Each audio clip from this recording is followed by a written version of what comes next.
What if the most complex surgery of the future didn't require a single cut? In 2026, we are shrinking doctors down to the size of a single cell.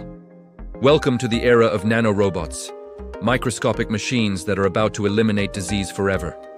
These tiny robots are injected into the bloodstream, where they travel like a GPS-guided team of surgeons.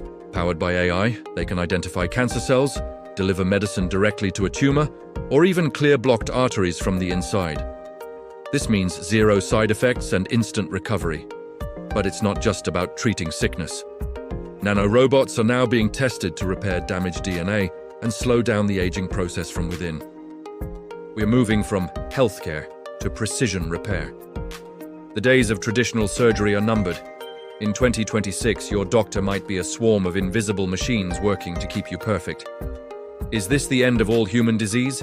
Or are we giving up too much control to the machines?